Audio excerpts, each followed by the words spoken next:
ho questa tendenza a estraniarmi dal mio mondo perché non amo stare sotto i riflettori.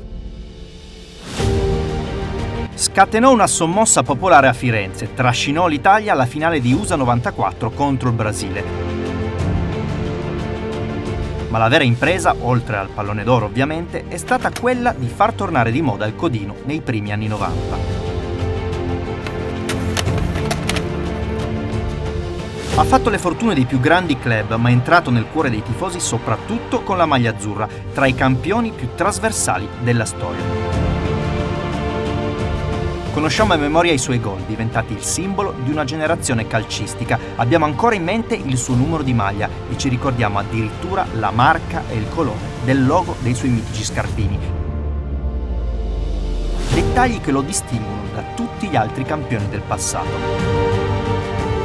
Perché proprio Roberto Baggio? Perché era pura essenza calcistica, un condensato di tecnica e classe sopraffina, senza uguali, e sapeva essere decisivo come pochi.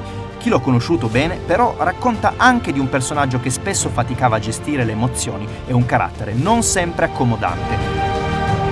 C'era un Baggio in campo e uno fuori. Non mi toccare, mi fa ridere. Per conoscerli meglio entrambi, ecco 10 cose che non sapete di Roberto Baggio, raccontate proprio da lui. 1, 2, 3.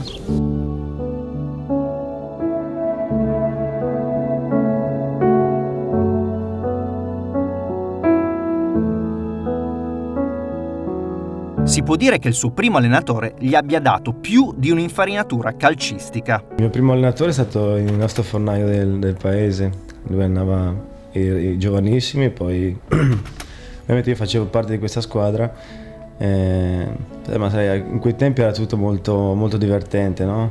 Poi appunto il nostro allenatore ci faceva fare tutto con il pallone e venivano fuori delle cose ovviamente molto divertenti.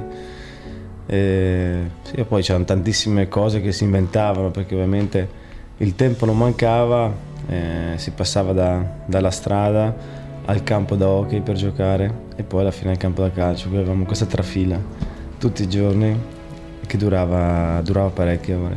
A proposito del suo caratterino, ecco come reagì all'infortunio al ginocchio. Per quasi 2 anni mi sono sempre allenato da solo e tutte le volte che io tornavo così, dopo il continuo ritiro da solo, avevo la speranza di tornare a giocare con la squadra.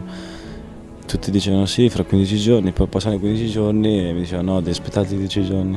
E questa cosa è andata avanti per troppi mesi, fino a quando un giorno mi ero proprio stancato, non ne potevo più di stare da solo, perché posso assicurare che questi 2 anni ad allenarsi da solo non è facile per nessuno. E niente, in un momento di rabbia ero a casa e quello che ho trovato in camera mia l'ho distrutto. In campo faceva cantare i piedi, ma in realtà è stonato come una campana. Non ci credete? C'era Gianni Morandi, appunto Zucchero, che cantavano su un palco e c'erano circa 2000 persone forse che dovevano sfollare la piazza e hanno deciso di farmi cantare. Sei stonato? Io? Oppure sì? Peggio di una campana. Infatti ho detto, se a 2000 persone a andare via, hanno chiamato me sul palco un attimo, non c'era più nessuno. Uno strappo alla regola per chi in campo era abituato a fumarsi gli avversari. È stata un'esperienza che ho fatto quando avevo 14-15 anni. E un amico tutti i giorni prova fino a quando per non sentirmelo più dire ho provato. Beh, sicuro che è stato uno dei momenti più brutti che ho passato, perché mi sono sentito incapace di potermi così comandare. Avrebbe potuto diventare un campionissimo in un altro sport, ma per fortuna a un certo punto ha iniziato a fare le cose coi piedi. Bastava giocare e non studiare a quei tempi, no? Per cui facevo qualunque tipo di sport. Mi ricordo abbiamo fatto anche questo torneo di pallamano. So che ci siamo trovati, se non sbaglio, in 3 contro, adesso non mi ricordo se eravamo contro 6 o 7, adesso non mi ricordo le regole. Comunque siamo riusciti a vincere la partita in 3. Per quello siamo stati premiati.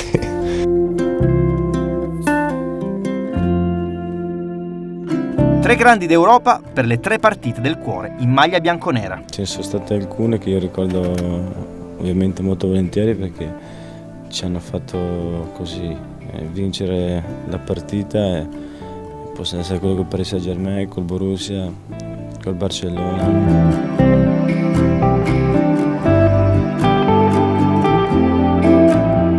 Ragazzi, prendete nota, ecco come ci si allena in casa per diventare il nuovo Roberto Baggio. Avevamo un corridoio, noi eravamo in 8 fratelli, poi avevamo una bella casa con un bel corridoio. E il corridoio non era ovviamente molto largo, ma era abbastanza lungo.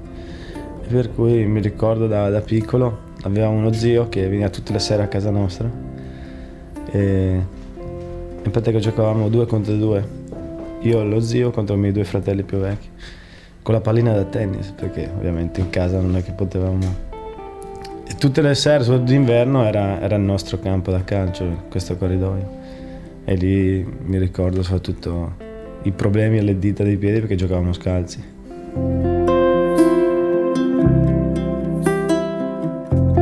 Un passaggio quasi obbligato. Cosa avrebbe fatto se non fosse diventato un calciatore? Credo che avrei fatto il lavoro di mio papà. Lui faceva dei serramenti in alluminio, porte, finestre, queste cose, e credo che avrei fatto questo. Si è preso le luci della ribalta da giovanissimo, ma in fondo è sempre stato un regista, in tutti i sensi. Filmo, mi piace riprendere i miei bambini, molto di più quando erano più piccoli, devo dire. Mi divertivo a filmarli in casa quando giocavano, perché sono, credo, cose che rimangono e che sarà un tesoro per loro, no? Quando saranno più grandi. Io purtroppo sono nato in un periodo in cui non esistevano tante videocamere, non esistevano tante macchine fotografiche, avevo pochi ricordi di come ero da piccolo. Forse per questo che sto raccogliendo materiale, foto e video per quando saranno più grandi.